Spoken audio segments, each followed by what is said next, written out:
민원연 종편 뗐지?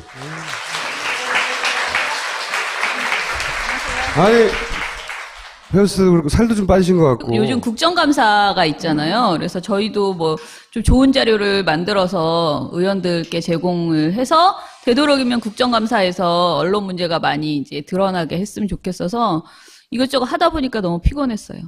떼치 프로젝트 봅시다. 지금 KBS가 너무 상황이 심각해요. 물론 이게 뭐, 무슨 사건인지 간략하게 소개를 해주세요. 예, 일단은 그 아침마당이라는 유명한 프로그램, 아침 프로그램 있죠. 거기서 네. 이제 선대인 경제연구소의 소장이 강제 하차를 지금 통보를 받았어요. 강제 하차. 네. 근데 이제 그분이 출연하는 프로그램이 고급 정보 열전이라는 프로그램 코너였대요. 네. 아침마당 안에. 근데 그 코너의 규칙이 전문가 패널 5명이 각자의 분야별 고급 정보를 10분씩 설명하고 그다음에 3회마다 시청자 투표와 퀴즈를 해서 최하위 점수를 받은 패널은 떨어져 나가는, 그러니까 교체되는 거군요. 예, 네, 그런 방식으로 예, 진행을 하는데 선 소장이 마지막 방송일에 3위를 했기 때문에 탈락하는 상황이 아니었던 거죠. 네, 그런데 탈락이 되지 않았는데 규칙과 다르게 갑자기 전화가 와서 일방적으로 하차를 당신은 이제 그만 나오세요 이렇게 통보를 받은 혹시 거예요. KBS가 규칙과 규정과 상관없이 나가게 된 것이다. 이런 의심을 왜 이유가 뭐라니? 이렇게 물어봤어요. 그랬더니 그 전 방송에서 아파트 분양 받을까 말까라는 이제 질문을 자기가 선 소장이 이제 그런 주제를 가지고 지금 현재 정부의 부동산 정책과 아파트 분양의 과열 양상을 지적을 한 거예요. 현 정부의 부동산 정책 문제점을 지적을 했어요. 네네, 지적을 했어요. 그러고 나서 2주 후에 지금 하차가 된 거거든요. 아하. 그래서 이제 KBS 아침마당의 제작진의 공식 입장이 이겁니다. 일부 부동산 관련 내용에 대해서 KBS의 공식 의견이냐는 시청자들의 문제 제기가 있었다. 그래서 자신들이 열심히 토론을 해서 시청자들에게 오인될 우려가 있다는 결론에 도달하여 중도 하차 결정을 내렸다. 아무런 외압도 없었다. 우리 제작진만의 의견이다라고 공식 입장을 내놨습니다. 정말 저게 이유면 선대주 소장의 입으로 네. 이것은 KBS의 입장이 아니라 제 생각입니다. 말하게 하면 되죠. 선대인 소장은 어떤 입장을 내놨을까요? 당연히 구체적인 출처도 밝힐 수 없는 일부의 의견을 근거로 프로그램 자체 규칙까지 어기면서 출연이 결정돼 있는 사람의 출연을 막는 것이 정당하냐라고 따졌고요.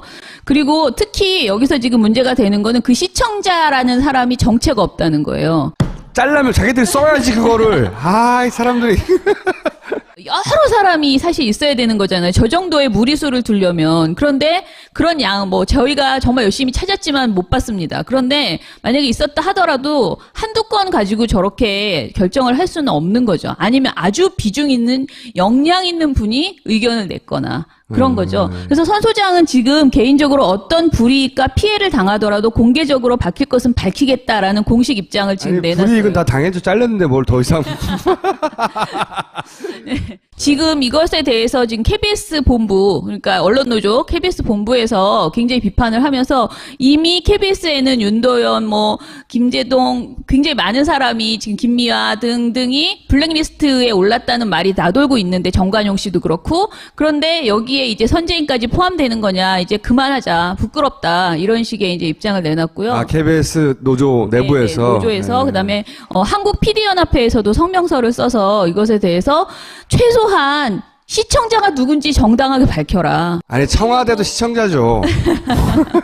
그걸 밝히라고 했고요. 네, 마지막으로 소개시켜드리고 싶은 것은 민원연도 이제 하나 논평을 냈는데 저희는 KBS 감사가 이 사안을 감사해라. 그리고 KBS 이사회도 이 사안에 대해서 다시 한번 그러니까 안건을 다뤄라. 그리고 무엇보다 국회에서 이번 청문회가 아니고 국정감사 때 반드시 이 사안에 대해서 국회의원들이 제대로 질의를 해라. 한 패널이 나오고 안 나오고의 문제가 아니라 그렇죠. 보수 정권의 정책을 비판했다고 해서 네네. 패널이 잘려나가는 한 사례 그렇죠. 보여지니까 이 사안을 이제 진상규명을 하라 이런 거잖아요. 예. 이뿐만이 아니고 지금 KBS 내에서 별것도 아닌 사안으로 엄청나게 많은 징계를 받고 있는 거예요. 선대인 소장은 이런 일을 겪고 입 다물지 않고 공개적으로 문제 제기를 해서 불거진 것이지만 그렇죠. 예. 사례는 많다. 예, 그래서 해설위원이 해설이 마음에 안 든다고 사장이 말했다고 해서 해설위원이 부당인사 조치가 되거나 또는 이정현 녹취록 많이 아시죠? 근데 이정현 녹취록이 보도가 안 됐어요, KBS에서. 그래서 그거를 비판하는 글을 썼다고 해서 이 사람을 또 부당인사 조치를 하거나 그다음에 사드 보도 지침이라는 게 내려졌거든요. 그래서 사드 관련해서 부정적인 것을 다루지 말아라 등등의 내용들이 있는데 그것을 지키지 않았다고 해서 또 징계를 받았다거나 이런 내부 사례가 징계들. 예, 내부 징계죠. 인천 상륙작전. 예. 그리고 최근에 가장 웃겼던 거는 그 인천 상륙작전이라는 영화 있잖아요. 영화, 네. 그 영화를 홍보하는 홍보성 기사를 쓰라고 했는데 그걸 거부했다고 해서 또 그 사람들을 감봉 2개월에 징계를 했어요. 그러니까 이런 사례들이 너무 다 많기 때문에 저희가 지금 더 이상 KBS는 국민이 진짜 제대로 감시하지 않고서는 완전히 정권에 장악돼서 있을 수 없는 방송을 하고 있다. 이런 내용입니다. 그리고 괜히 문제 제기했다 다음 방송기회나 그렇지. 그게 노출기회도 날려버리고. 아까 이 불이익이 KBS에만 못 나오는 게 아니고 사실은 여러 군데에서 밑보일 수 있는 거잖아요. 종편이 아무리 폐악을 부려도 공영방송이 제대로 방송을 하고 있으면 그렇죠. 이렇게까지 망가지지 않아요. 그런데 공영방송이 지금 정말 완벽하게 정부의 완전히 수중에 들어가 있어서 전혀 보도를 제대로 하지 못하고 있어요. 그래서 이 문제를 좀 많이 공감을 갖고 비판해 주셨으면 좋겠습니다. 자, 드디어 나왔습니다. 종편 그렇죠. 떼지. 5차 핵실험 보도를 그냥 간단하게 말씀을 드리면요. 네. 정말 너무 간단합니다. 뭐냐. 북진해야 된다. 핵무장해야 된다. 이거예요. 한반도 전쟁을 막 오락으로 이야기해요. 계속 전쟁이 나면 전쟁을 해야 된다. 그래야 우리가 여기서 이길 수 있다라고 하거나 선제 타격을 하자. 핵무장을 하자. 그때 때렸어야 된다. 예, 핵 잠수함을 들여놓자. 뭐 이런 얘기들 북진 그리고 쉽게 전쟁에 대해서 계속 이야기합니다. 그리고 이참에 사드 하나 더 배치하자. 이렇게 또 주장을 합니다. 종편에서는 전쟁이 났어 이미. 그리고 이제 마지막에 결론은 이 모든 것은 다 김대중 노무현 정부 때문이다. 맞아요. 예. 보십시오. 한번 볼까요?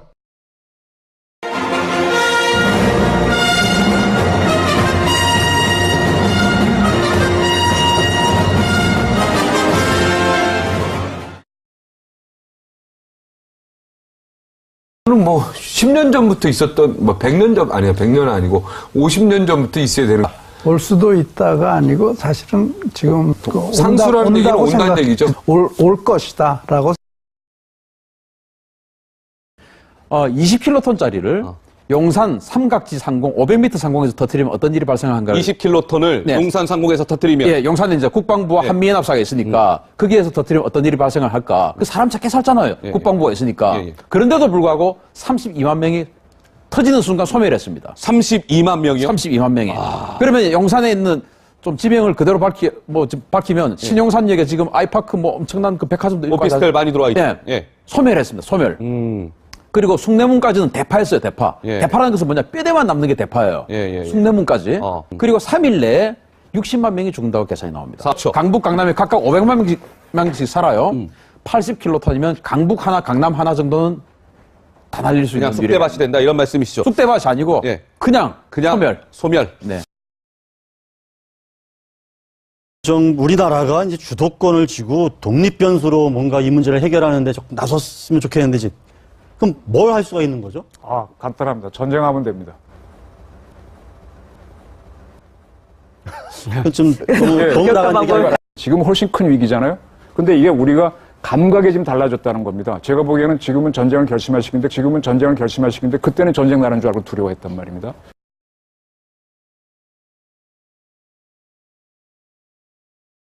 투표하고 끝내겠습니다. 지금 북핵 개발이 뭐 완전히 완성 단계에 있으니까 선제 공격해서 핵심 레짐 체인지 시키든지 핵심 핵시설을 못 쓰게 뭐 하든지 선제 공격, 선제 조치를 취해야 된다고 생각하시는 분 손 들어주십시오. 세 분. 홍현익 박사만 손 안 들었습니다. 자, 국내 정치로 넘어가겠습니다.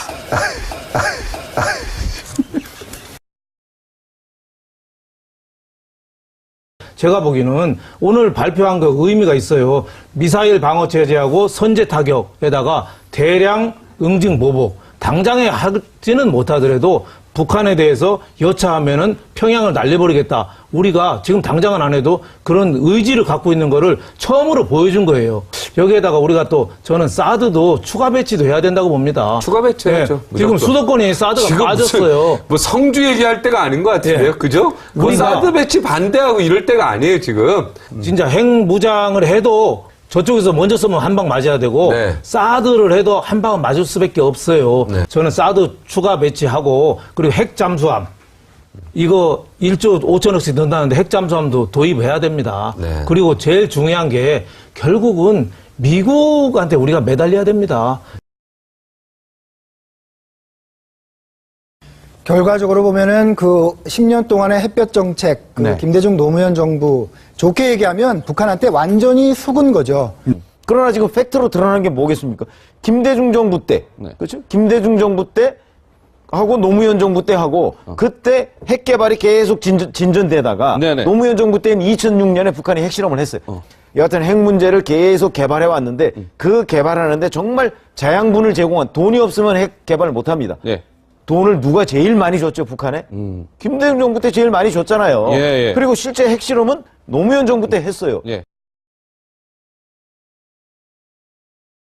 예, 아까 제가 그 쭉 올라가는 영상 있었잖아요. 거기 보면은 황태순 정치평론가, 이분은 저희 또 유명하신 분이잖아요. 지금 저희가 모니터 기간이 9월 9일에서 9월 13일까지였거든요. 그러니까 근데 이 31개 프로그램에서 6번을 이 핵무장론을 계속 이야기를 했어요. 전술 핵 배치해야 된다. 그래서 가장 많이 이야기를 하셨고요. 그다음에 차명진 전 새누리당 의원이 4번. 하고 그다음에 이정훈, 아까 나왔던 이정훈, 윤영걸, 그리고 양욱이라는 분이 3번을 방송에 나와서 전부 다 핵무장론, 전술핵 배치 뭐 이런 것들 주장하고, 좀 더 나가면 이제 조갑재 씨가 가장 세게 이야기를 많이 하셨는데, 조갑재 씨는 선제 공격해야 된다라고 계속 국방부의 태도나 저런 걸 보면서 한편으로는 좀 서글퍼요. 왜냐하면 북한은 정말로 핵을 개발해서 핵을 가져버렸어요. 그렇죠? 핵 실질적인 보유국이에요. 우리가 아무리 떠들어도. 근데 우리 정부는 할 수 있는 게 그냥 입을 떠드는 거예요, 막. 우리도 핵을 가져야 돼. 선제공격, 어떻게 핵을 가지고 어떻게 선제공격을 합니까? 우리는 작전권도 없는데, 미국이 가지고 있는데. 저렇게 떠들어봐야 실제로는 아무도 할 수가 없어요. 우리나라 대통령도 발사를 못해, 이때 하더라도. 근데 전시작전권을 가져오자 이런 얘기는 절대 하지 않잖아요. 그러니까 그냥 다 그냥 공연부린 말들을 하고 있는 거죠. 아무 지금. 의미 없는 네. 얘기들이죠. 아무 의미 없는 얘기. 저런 자기들이 보수적 정권을 잡고 있는 거예요. 가짜들이. 아, 오늘 한잔 하셔야겠군요.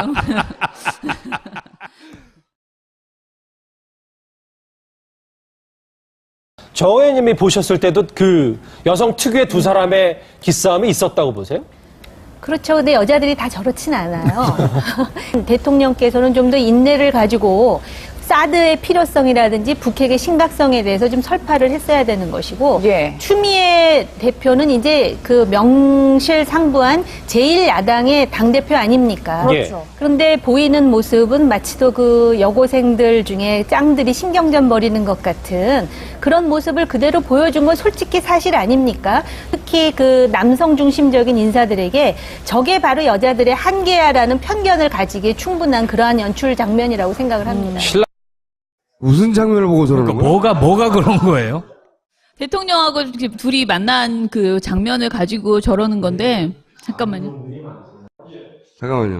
그러니까 저 대통령하고 만나서 서로 얘기하는 장면을 보고 저런 평가를 한 거예요? 둘이 약간의 신경전을 이제 서로 인사하고 이러면서 신경전을 보인 것에 대해서 여고생들의 짱들끼리 만나서 기싸움을 한 것 같다라고 하는데, 추미애 대표가 다른 당대표들과는 달리 좀 이렇게 뭐 할 말 사드 얘기도 하고 뭐 이렇게 하니까 지금 저런 식으로 비꼬는 거죠. 기분이 나쁜 거죠. 예. 아, 대통령한테 대드는 거야? 뭐 이런 거죠. 예, 저는 저게 그냥 오로지 다 여고생 짱 이 말이 다 추미애 대표를 겨냥한 것으로밖에 해석이 안 되더라고요. 예.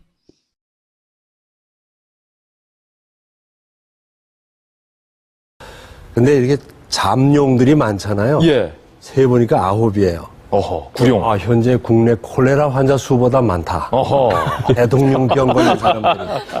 콜레라 환자보다 환자의 많다. 3배의 팩트네요. 대통령병이 지금 번지고 있다. 더 나올 거예요. 더 나올 거다. 거의 구룡파 같습니다.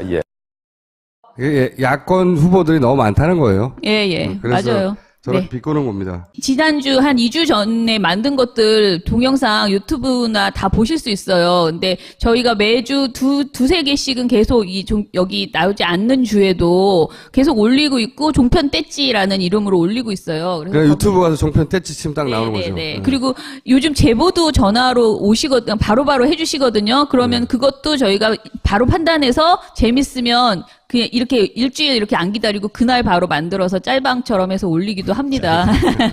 그러니까 자주 한 번씩 봐주시면 좋겠습니다. 완전 공장이네요, 이제. 네네. 자, 오늘 여기까지 하겠습니다. 감사합니다. 감사합니다.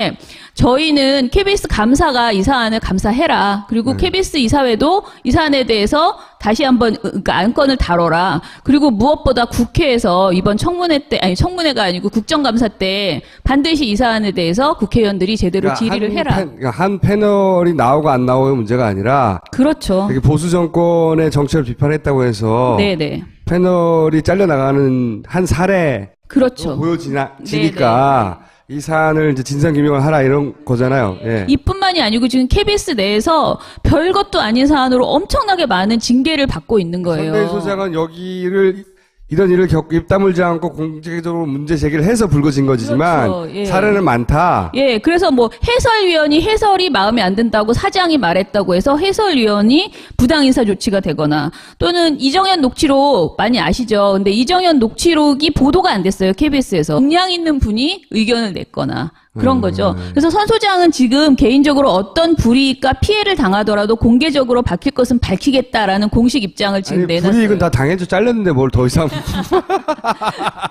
네. 지금 이것에 대해서 지금 KBS 본부, 그러니까 언론노조 KBS 본부에서 굉장히 비판을 하면서 이미 KBS에는 윤도현, 김재동, 굉장히 많은 사람이 지금 김미화 등등이 블랙리스트에 올랐다는 말이 나돌고 있는데 정관용 씨도 그렇고 그런데 여기에 이제 선재인까지 포함되는 거냐 이제 그만하자 부끄럽다 이런 식의 이제 입장을 내놨고요. 아 KBS 노조 내부에서. 네, 노조에서 그다음에 한국 PD연합회에서도 성명서를 써서 이것에 대해서 최소한 시청자가 누군지 정당하게 밝혀라. 아니 청와대도 시청자죠.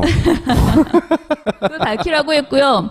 마지막으로 소개시켜드리고 싶은 것은 민원연도 이제 하나 논평을 냈는데 민원연 종편 뗐지.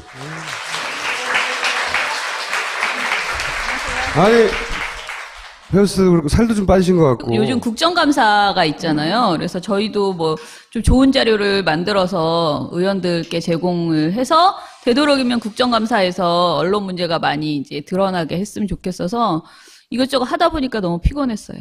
떼치 프로젝트 봅시다. 지금 KBS가 너무 상황이 심각해요. 물론 이게 무슨 사건인지 간략하게 소개를 해주세요. 예, 일단은 그 아침마당이라는 유명한 프로그램, 아침 프로그램 있죠. 거기서 네. 이제 선대인 경제연구소의 소장이 강제 하차를 지금 통보를 받았어요. 강제 하차. 네. 근데 이제 그분이 출연하는 프로그램이 고급 정보 열전이라는 프로그램 코너였대요. 네. 아침마당 안에. 근데 그 코너의 규칙이 전문가 패널 5명이 각자의 분야별 고급 정보를 10분씩 설명하고 그다음에 3회마다 시청자 투표와 퀴즈를 해서 최하위 점수를 받은 패널은 떨어져 나가는, 그러니까 교체되는 거군요. 네, 네, 그런 방식으로 진행을 하는데 선 소장이 마지막 방송일에 3위를 했기 때문에 탈락하는 상황이 아니었던 거죠. 네, 그런데 탈락이 되지 않았는데 규칙과 다르게 갑자기 전화가 와서 일방적으로 하차를 당신은 이제 그만 나오세요 이렇게 통보를 받은 혹시 거예요. KBS가 규칙과 규정과 상관없이 나가게 된 것이다. 이런 의심을 왜 이유가 뭐라니? 이렇게 물어봤어요. 그랬더니 그 전 방송에서 아파트 분양 받을까 말까라는 이제 질문을 자기가 선 소장이 이제 그런 주제를 가지고 지금 현재 정부의 부동산 정책과 아파트 분양의 과열 양상을 지적을 한 거예요. 현 정부의 부동산 정책 문제점을 지적을 했어요. 네네, 지적을 했어요. 그러고 나서 2주 후에 지금 하차가 된 거거든요. 아하. 그래서 이제 KBS 아침마당의 제작진의 공식 입장이 이겁니다. 일부 부동산 관련 내용에 대해서 KBS의 공식 의견이냐는 시청자들의 문제 제기가 있었다. 그래서 자신들이 열심히 토론을 해서 시청자들에게 오인될 우려가 있다는 결론에 도달하여 중도 하차 결정을 내렸다. 아무런 외압도 없었다. 우리 제작진만의 의견이다라고 공식 입장을 내놨습니다. 정말 저게 이유면 선대주 소장의 입으로 네. 이것은 KBS의 입장이 아니라 제 생각입니다. 말하게 하면 되죠. 선대인 소장은 어떤 입장을 내놨을까요? 당연히 구체적인 출처도 밝힐 수 없는 일부의 의견을 근거로 프로그램 자체 규칙까지 어기면서 출연이 결정돼 있는 사람의 출연을 막는 것이 정당하냐라고 따졌고요. 그리고 특히 여기서 지금 문제가 되는 거는 그 시청자라는 사람이 정체가 없다는 거예요. 짤라면 자기들이 써야지 그거를. 아, 이 사람들이.